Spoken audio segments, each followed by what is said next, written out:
Sa atin mga tropa, may check tayo dito na ano, Samsung. Ang error na ito mga tropa, C416. So check natin yung refrigerant dyan kung okay yung karga.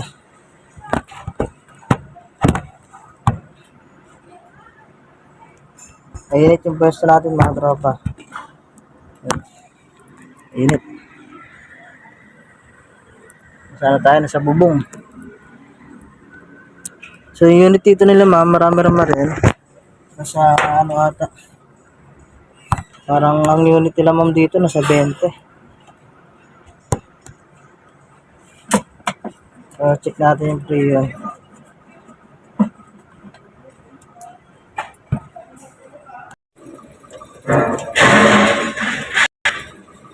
Reading natin siya dahil may error.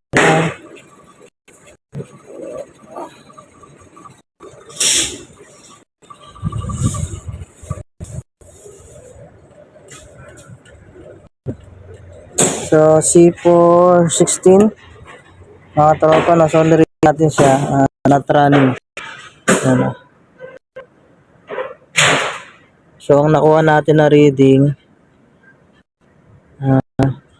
nasa 150, dapat ano to, nasa 250, not running yun Kung mag-running naman to, R32 yan, so maabot yan ng 140.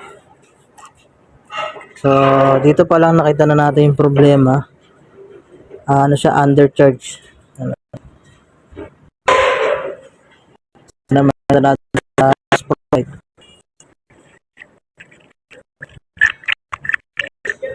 So pabubuksan natin para i-running doon sa labas, ay sa loob. So pabubuksan natin sa kasama natin, tatawag lang tayo.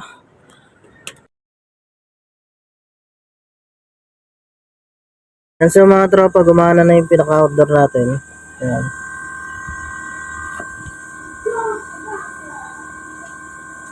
So ang nakuha natin na reading, yan, sobrang baba. Sobrang baba na mga tropa, parang nasa 40 na lang. Running out to mailikan system na ito. So sabi ni ma'am, bago-bago pa lang daw to, pero tignan natin, maka-copper tube lang sa mga sa mga fittings.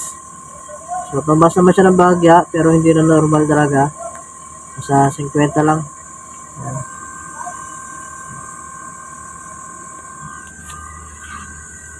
So possible to may kaya undergo to ng system reprocess. So system reprocess sa tropa ano niya, C416 Samsung.